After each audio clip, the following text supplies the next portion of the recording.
You are about to listen to the full interview with Richard Ellis. Sections of it were originally included in our Legally Haunted House episode. Richard is the listing agent for the home and was involved in the initial lawsuit. He shared with us an inside view of the lawsuit and his own encounters in haunted homes. We hope you enjoy. My name is Richard Ellis, and I was the listing agent for One Lavetta Place, the famous haunted house case in Nyack, New York. That's great. How long had you been a listing agent when you first heard about One Lavetta Place? I started in the business in 1985, and so I guess about 6 years or so. When did you first hear about One Lavetta Place?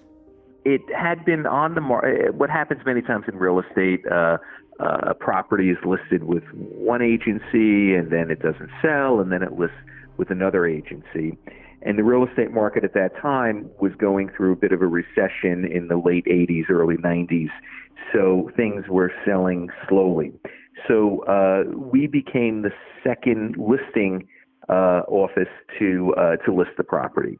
So I was familiar with it when it was listed with another broker, and then I became the listing agent for it. When you first saw One Lavetta Place, what was your kind of initial reaction? Can you describe what it looks like?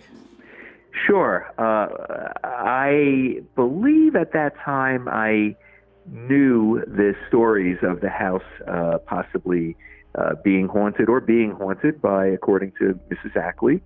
And so to me, it kind of looked like a classic haunted house. It was a big Victorian, 3 stories high, with a large tower on one side. It was asymmetrical, and it had a big wraparound porch that faced the Hudson River, and it was on a dead-end street, and it looked like it was cared for through the years. It was owned by the Ackley family for, I don't know, maybe 30 years. I'm not exactly sure. I forget now. But it looked like it needed some sprucing up. So the first time I saw it, I was impressed with it. And I think I had in the back of my mind, I'd heard the stories that maybe it was haunted. And so that was in the back of my mind. And so for me, that was exciting. I was always kind of fascinated with anything having to do with ghosts. Do you think it was haunted? That's kind of a complicated answer. I hate to say I kind of believe in ghosts, but I have to answer it that way. I think it probably is haunted. Why do you say probably? And I hesitate. Yeah. I hesitate because I kind of have to see a ghost, and it has to be proven to me that there are such things. And I did have a situation, maybe I'll mention it later, where I perhaps had seen a ghost. But in the Ackley house, I never saw anything. I did have a client once. He thought something brushed behind him. We were in the hallway of the house. And he later, after all the publicity, said that, he could swear that was a ghost that he saw, that something brushed against him. But again, I kind of believe in ghosts. I think it's probably true, but I need I don't have 100% certainty on that topic. Totally. What was your first impression when you met Helen Ackley? What was she like? She was a very enthusiastic person. She loved her house. And when she would talk about her ghosts, which she would, she spoke about them with passion and as if they were almost family members. So she was an interesting person. She was smart and a character. She seemed eccentric and overall a nice person. Did she tell you about any specific ghosts, or was it just kind of in general terms that it was haunted? So, to be honest, I kind of forget the exact details. It was such a long time ago, almost 30 years ago. And and having read the stories and all the publicity through the years, I forget exactly when she said what, but I believe, she spoke about the ghosts. There were two women in hoop dresses, perhaps Civil War era, as they've been described, who materialized in her, I think, her living room area. There's kind of two sitting rooms on the first floor on the left-hand side, and I believe, at least at one time, they kind of just appeared there.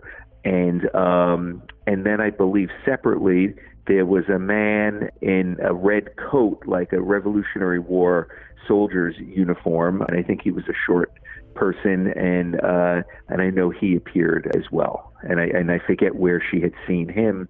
I believe one of the stories was perhaps he had visited one of her children upstairs in the bedroom. Yeah, that's definitely one of the stories. We actually spoke with her daughter the other day, and she told us some about that. Yes. Very interesting. Yes. Speaking to us kind of like in emails beforehand, you said that a few sections of the house creeped you out. Which parts of it and why? So I clearly remember I never liked going down the basement. And by the way, the basement today looks nothing like the basement the way it was 30 plus years ago. It was an old basement, and if you've been in old houses and big old houses in particular, many times the basement is kind of just what you might describe as a scary place, in that a lot of times light bulbs aren't working, and sometimes there's narrow corridors and there's different finished rooms here and there. And that's how the Ackley basement was. It was actually, the rooms were not finished, but they were like old storage rooms down there. None of the light bulbs worked. And I just remember I really never liked being down there. And maybe it was towards the back of the basement in particular. I remember there was some area that I just always wanted to get out of. And it was just a feeling that I had. And I don't recall if there were any stories about the basement in particular, but it just always made me uncomfortable going down there. Basements are always creepy. Coming as as a Californian who I don't see very many basements, every time I see a basement, I think it's pretty creepy, honestly. I agree. Yeah. Especially if you watch scary movies and someone goes down the basement, something bad is going to happen. Yeah, always. So I don't know. It was just an uneasy feeling that I would have when I went down. Yeah, and you also told us that you had a weird experience the first time you showed the house as a listing agent. Can you tell us about that story? Yeah. Well, actually, it was the first time I showed the house about 25 years later, when the house was listed. As you know, the house had been resold 4 or 5 times, and I was a listing agent at a later point. Maybe it was 2005, 2008, something like that.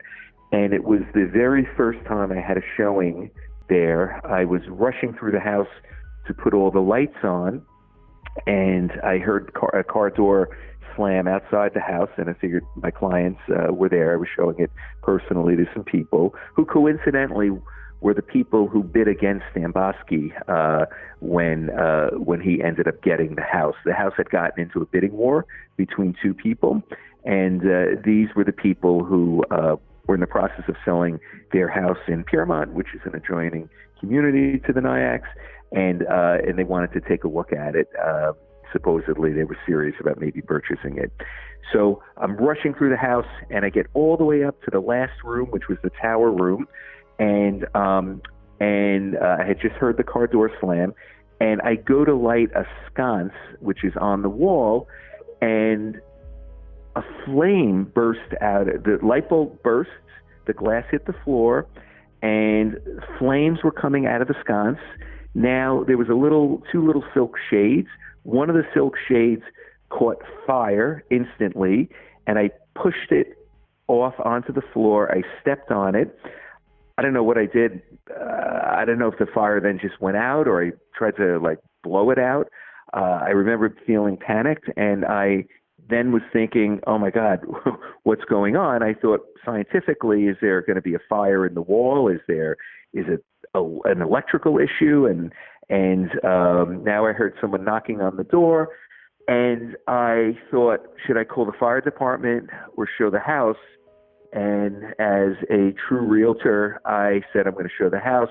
I opened the window in the tower, and to get some fresh air in there.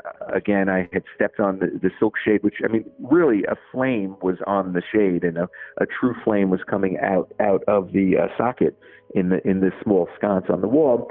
And the wall didn't appear to be warm or hot, and I went down, greeted the people, never mentioned anything to them. It's a very large house, so by the time I got up to the tower room, that's the last house. It's on the top floor at the end of the hall. The window was open. They didn't say anything. I didn't say anything. Playing devil's advocate here, it's a very old house. At that point in the 2000s, had anybody redone the wiring in the house? Or do you think maybe it was just that it was so old that the electricity in there was kind of given out? That's very possible. I don't know. The house had a lot of work done. A lot of mechanical work was done. I don't know specifically if the wiring had ever been changed. Many times in the 1940s and 50s and 60s, people ripped out the old wiring and put BX in, which is that metal-cased electrical wires. I don't know. I really don't know. I just, in hindsight, when I immediately after the showing and stuff, it obviously was a real estate first where something like that happened. And then I just thought, wow, what a coincidence. And then I thought, I do kind of believe sometimes nothing is a coincidence. So, again, I'm not saying there was a ghost in the house, but it made me think, like it was so odd that my first showing was this a ghost trying to tell me something. I don't know what that is, but trying to say I'm still here. I don't know. I have no idea. But it was just very odd that happened the first time that I showed the house. I actually did speak to the owners about what had happened. And actually, when I first got the listing or spoke to them about marketing the property, I suggested to them that the house had so much press about this ghost that I thought it would be a good PR angle if we did like a PR release and told people that, make it a fact. This is the haunted house, the famous haunted house of Nyack. And they didn't want anything to do with that and did not want me to discuss anything of that nature with anyone. And when I did tell them what had happened, they just said they would take care of it, and that was that. Yeah, so going to that is one of my questions. Do you think that a house being haunted affects the value of it either positively or negatively? I thought with the Ackley house that as there was so much publicity with it, that it would have been a positive way to sell it. There would have been so much press. And what had happened after the lawsuit in the early 90s with the Ackleys, and the house went back on the market, there was, everyone knew that of the lawsuit and whatnot, and the house sold within a couple of months. Actually, might have been 4 months. So it sold very quickly after the publicity. I'm a strong believer, having been in marketing and advertising a little bit before I got into real estate, that kind of all publicity in a weird way can be good publicity. So I think marketing around the Ackley house being haunted would have been a good thing. Now, if someone says there's a ghost in a house, you don't know for sure if there's really a ghost there. So I'd probably take the tact of not marketing it that way, unless it was maybe George Washington's ghost or the ghost of some famous figure, then I think there's a celebrity ghost. I think would be a really good thing to market around if someone can say with sincerity that something happened in their house of that nature. But I think unless there's a really strong story behind the seller's discussion of a ghost, I don't think I would bring it up. And legally, of course, today a realtor has no legal obligation to disclose if a ghost is in their house. However, a realtor's code of ethics in New York State requires that we be truthful. So if a buyer client were to ask myself, let's say, as a listing agent, is there a ghost in the house? If I knew from a previous owner there was a ghost in the house and they told me they didn't want me to discuss it, then I would have to say I can't answer that question. Interesting. So again, in a long-winded way, I'm saying that I probably wouldn't mention there was a ghost unless there was some great story behind it. I kind of want to back up a little bit and start going more into the case and the beginning of that. Sure. Why was Helen Ackley selling the house at this point? It was time. She was a widow, and she wanted to move to Florida. House had been on the market, like I said earlier, for a couple of years. And like any normal person, older, kids are older, out of the house or almost out of the house, it was time to sell. Would you say she kept the house being haunted a secret at the time, or was she pretty public about that? She was public about it. She had an article. She wrote about her ghosts, and she had an article that was written in Reader's Digest, which was still very popular in the 1990s. And she went into great detail, stories that happened through the years with her ghosts. And then I believe the Reader's Digest article was picked up by a couple of other publications, as well as the local newspaper, the Journal News. I never saw those stories, and I never saw the Reader's Digest story until this all came out in the court case. Yeah. So when did you first meet the Stambovskys, and what was your first impression of them? So I was the listing agent for the house, and one of my agents, she was their agent. She was the selling agent. So I didn't interact with them frequently. My impression was very positive. They seemed, in real estate, you want to know if someone's qualified. They were living in New York City. New York City is a feeder market for homes in our marketplace.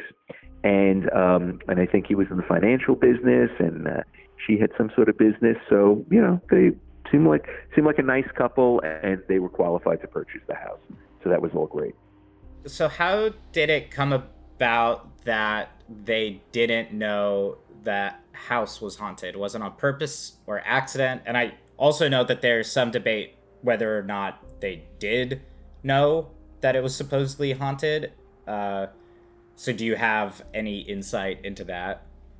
Yeah, absolutely. So Mrs. Ackley, as I said earlier, had told us about her ghosts, and so we listened to the stories. I don't think I ever really commented much, probably smiled and listened, and that was it. So, and I believe the agents in my office, including the selling agent, had heard the story prior about Mrs. Ackley thinking that there was a ghost in her house. And again, it was not that Mrs. Ackley had a ghost in her house. It was she thinks she has a ghost in her house. That's always how we perceived it. So we never had an office policy. There was no need to have one, whether this had to be discussed or not. But I think unofficially it wasn't discussed because, who knows if there was even a ghost there. And if there was one, maybe they wouldn't buy the house. And that was never discussed, never ever discussed that we shouldn't discuss it because maybe they wouldn't buy the house. But it was information that was irrelevant. It was not a material fact. And there was no reason to discuss it. It was not the law, and that was that. Do you know how they found out about the supposed haunting and what their reaction was? Yeah. Yes, I sure do. Actually, my father had a conversation. My father was the real estate broker in our office, and Mrs. Ackley had called the office, and he spoke to her, and she told him she had heard the good news that the contracts of sale were signed by the Stamboskis, and the contracts and the down payment check were with Mrs. Ackley's attorney. She called our office and spoken to my father that she was not going to sign her end of the contracts until the Stamboskis were told about her ghosts. So my father spoke to me, and I spoke to our agent about it, and our agent very kind of cautiously called Jeff Stamboski. It was during the day, perhaps he was at work, and she told him that the owner claims that she has ghosts in her house. And I remember distinctly she said that he laughed and said, "We'll have to call the Ghostbusters." I remember that distinctly. So I am 100%, I believe 100% that Jeff Stamboski was told about the ghosts, and he laughed about it. And then we told Mrs. Ackley that we told him about it, and then she signed the contract because that was important to her. And I don't know why, but that was important to her that we, her representatives, tell the Stamboskis about the ghosts, and we did that. So what was the reaction then when the Stamboskis come back and they run out of the contract and their money back? Well, so a week or two had passed after the contracts were fully signed, and my agent had gotten a call from Jeff Stamboski, and he said that they wanted to meet with the owner and talk a little bit more about the ghosts. So I was not at that meeting, but my agent was, and the Stamboskis had come, and they brought a woman with her who can only be described as a stereotype of what a gypsy woman might look like, with beads and a long dress and a thing on her head, and that's how she was described to me. So she was at the meeting with Mrs. Ackley, who I understand, with her usual passion, spoke about the ghosts in great detail, and they sat down, they spoke about it. It was a polite meeting. My agent said everyone left. It was friendly. And then the next day, we received a call from the seller's attorney that he had a call from the buyer's attorney that they wanted their money back. They were not going to proceed with the purchase of the house. And it's because of the ghosts. Yeah, what was your reaction to that? What was everybody's reaction to that?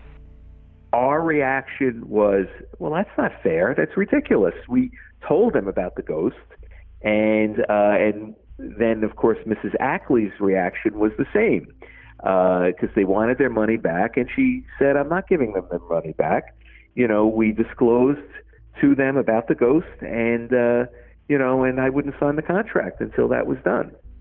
So there was anger.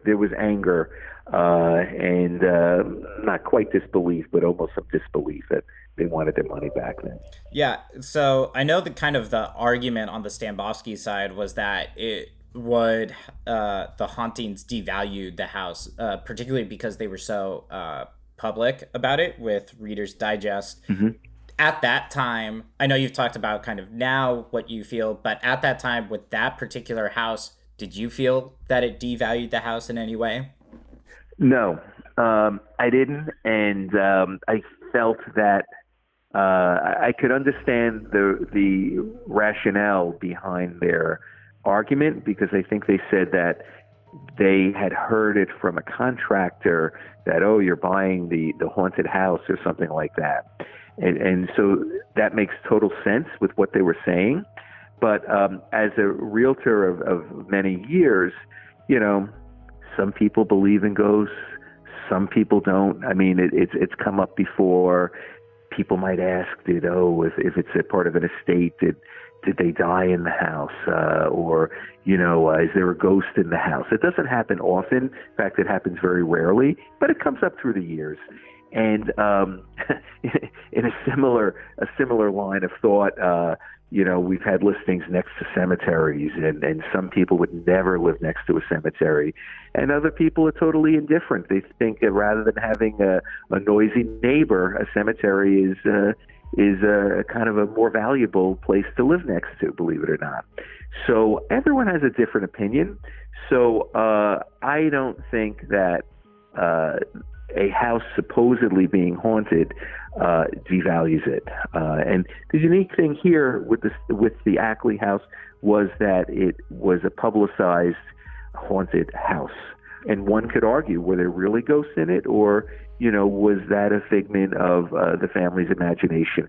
I don't think it was a figment of their imagination, but I'm just saying, you could be a cynic and argue that as well. Definitely. So why was it decided to fight them returning the money in court, or instead of letting them out of their contract? I know you mentioned earlier it was a down payment.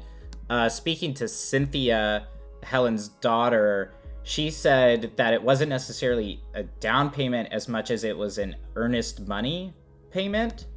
It was a down payment, yeah. So it was a down payment, and people put money down, and if they default on the contract, then they lose their down payment.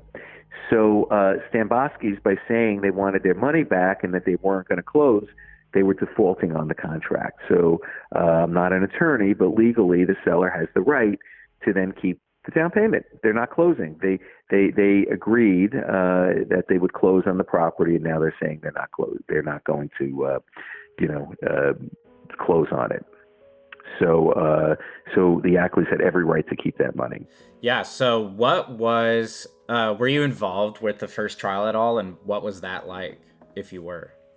So we were involved. That was the lower court. And the lower court, we were represented by an attorney. In fact, it was my brother, Jeff Ellis.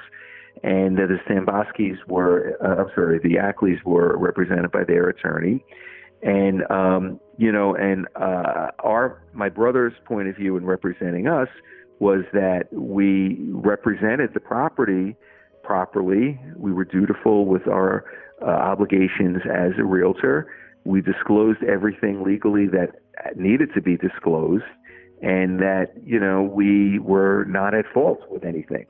So, it was a little nerve-wracking, and it was also kind of exciting because it was such an unusual case, and there was tons of publicity, that was starting to be generated around this.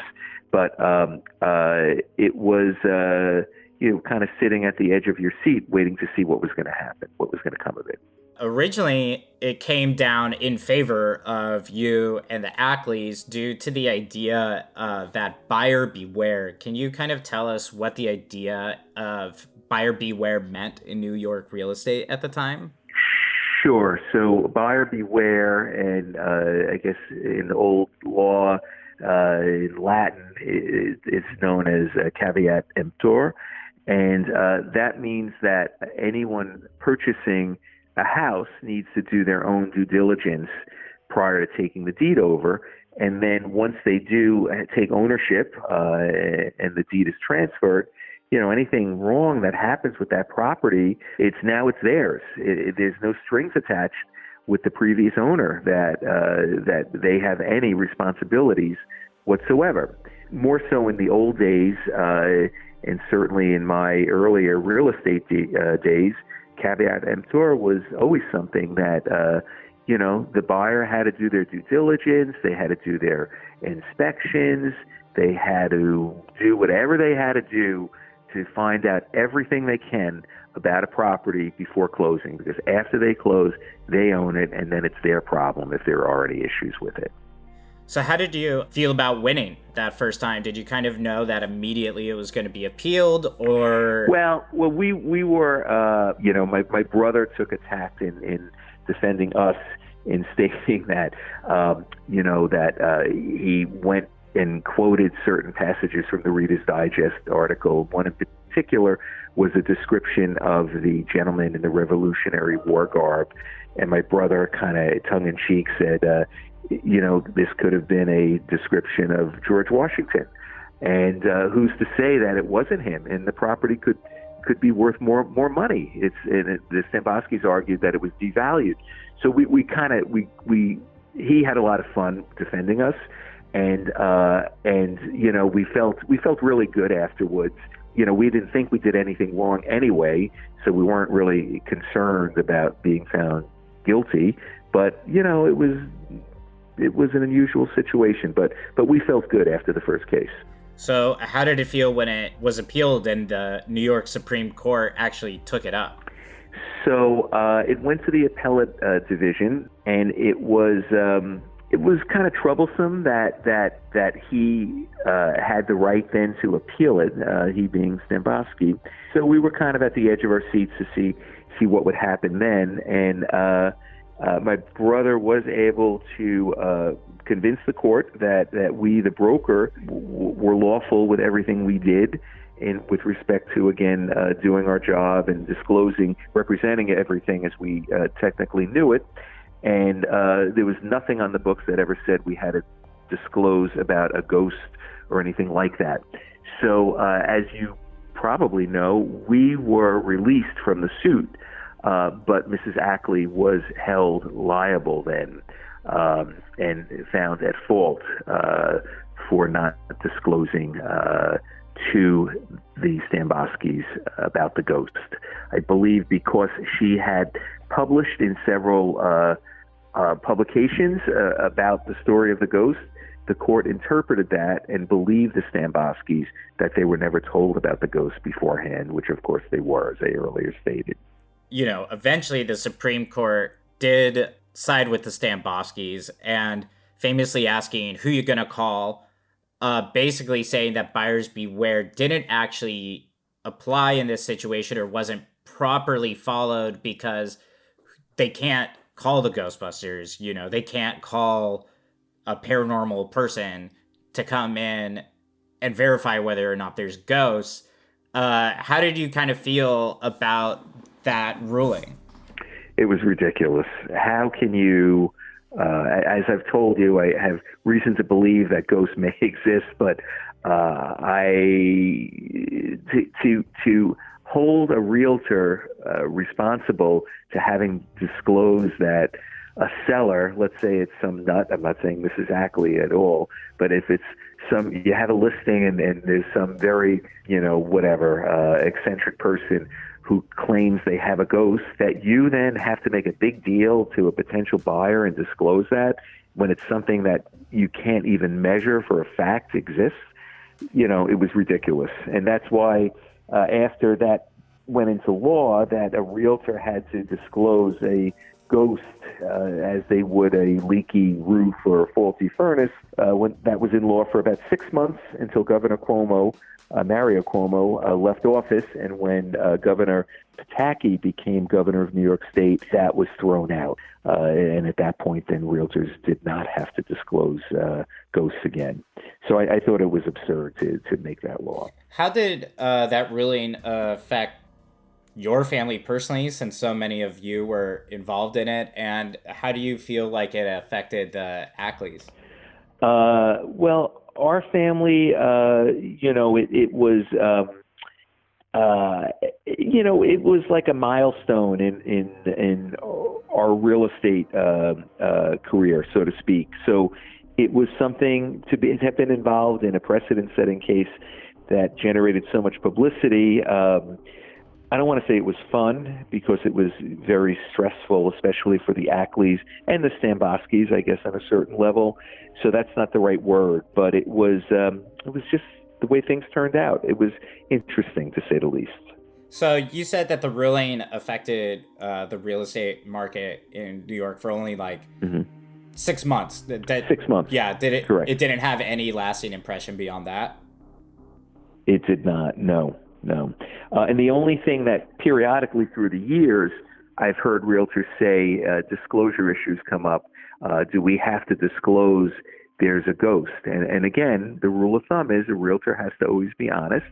And if a seller says they have a ghost, you probably should ask them for permission beforehand whether or not you can state that.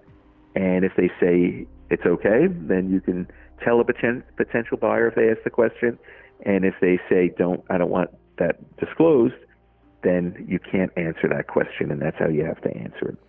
Yeah, so I know you kind of went over this a little bit earlier, but the house sold pretty quickly afterwards. You said, how did that the new owners feel about it being haunted, since it had to be disclosed to them at that point?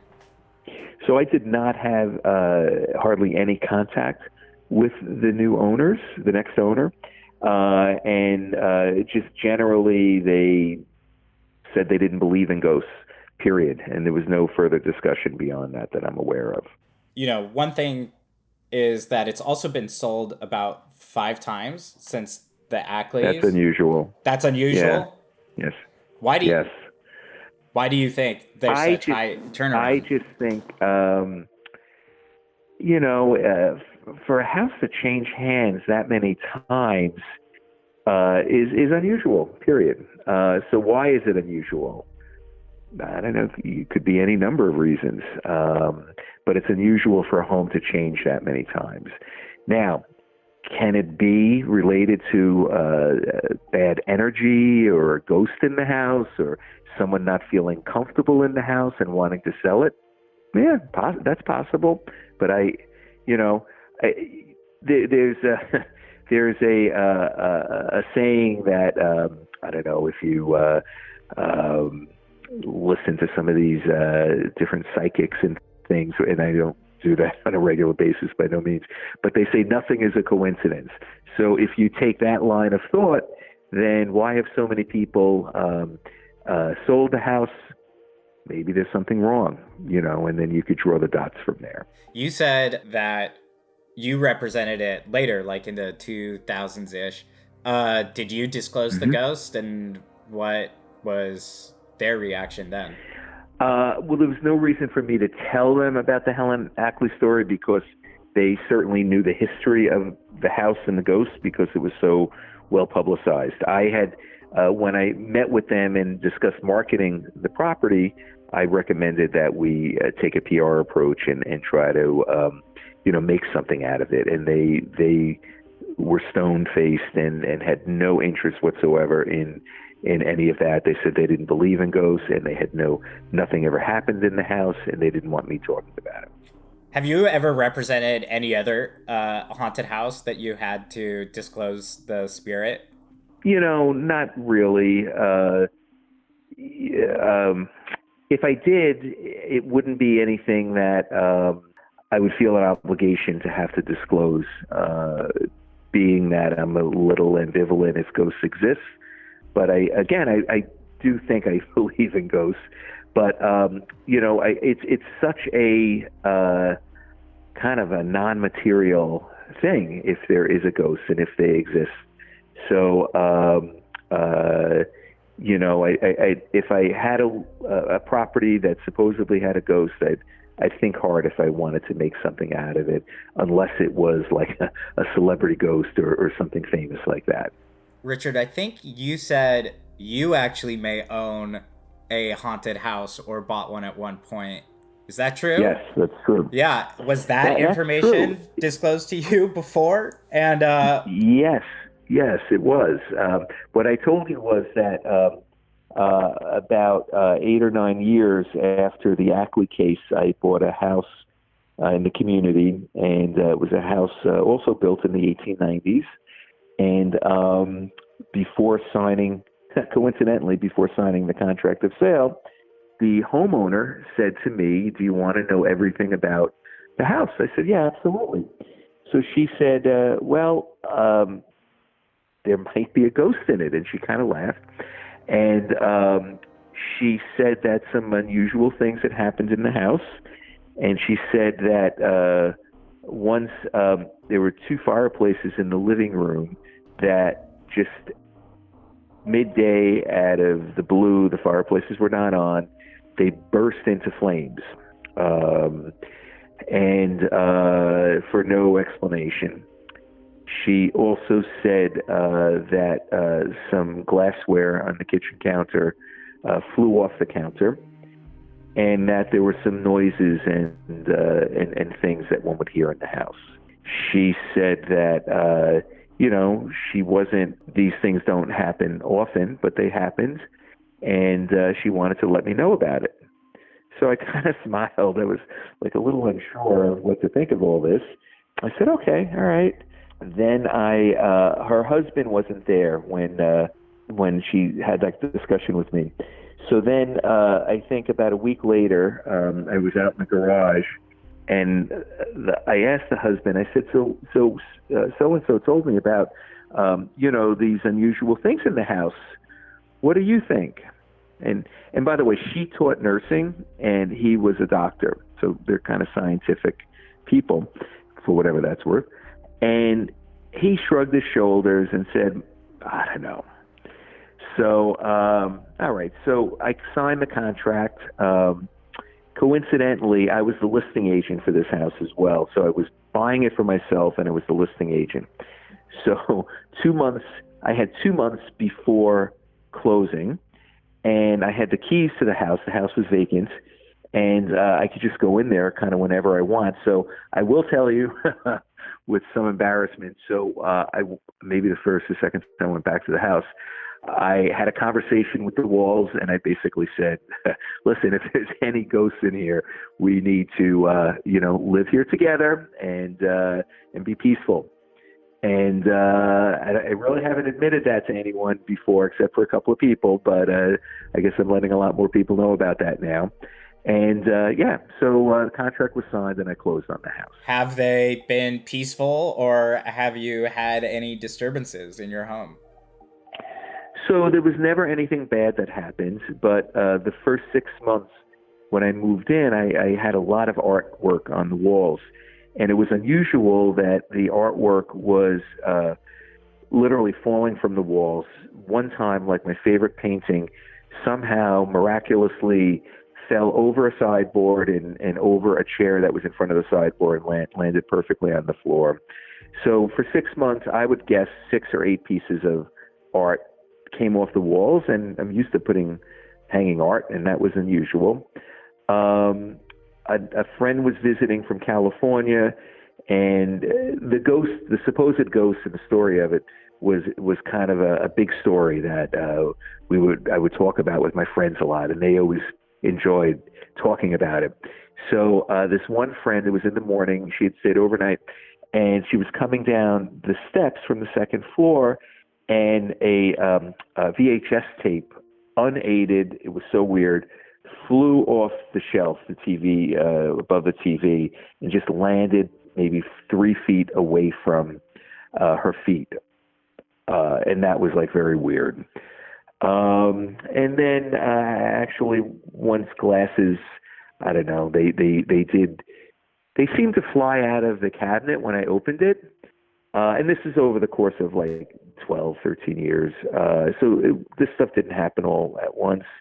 And then a kind of a weird thing that happened was it was maybe about 10:30 at night. There was a kind of a pantry below the kitchen, and I went down to the second refrigerator in the pantry, which was above ground, and there was windows and actually a French door to the dark backyard. And there was a woman standing in the dark outside the door wearing an evening dress. And I remember distinctly, she was an African-American woman and it was like a lavender dress with, I'm going to say an ermine collar. It was like white. I remember clearly, white with black spots on it. And she didn't knock on the door. She just said, do you know where the gas station is? Do you know where a gas station is? And I kind of said, what? Who? What? And she again said, do you know where the gas station is? And a friend of mine was upstairs in the kitchen. He came down. He saw her. And then, we turned to each other, and then we looked, and she wasn't there. So I lived on a busy roadway, and it had a circular driveway. it was completely dark behind the house. I didn't want to. I don't think I opened the door from the lower level, but I went up. We went out the front door, went back upstairs, didn't see any car. Then we went in the backyard and looked, didn't see anyone. So that was like, I'm not saying anything. I'm just saying that was like really weird. It was just something that struck me as very weird. And then I think I just did discuss and mention to you prior to this call that someone was trying to do a pilot TV show about ghosts in the area, and they wanted to do the Ackley House, and they had come to me because they knew I was involved with that, and they wanted to know about any other houses that might have had a ghost. And I had mentioned another house that some clients of mine purchased privately, and some unusual things there. And I happened to mention to them my house and some things that happened. Also, the front door would just open sometimes; it wouldn't stay shut, and the alarm would go off. Electrical things would happen there too. So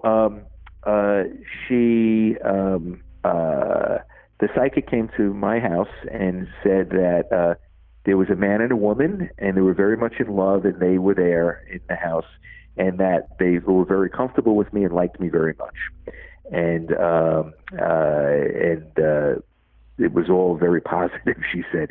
And she said that the woman who we saw downstairs in that evening, she said that she was a jazz singer and trying to go to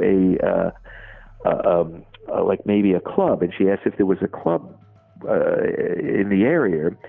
And coincidentally, about a quarter of a mile, half mile down the road, on this particular road, which is all residential now, there was a jazz club, and that she said that she was going there. And she named the person who it was, and off the top of my head, I forget who it was now.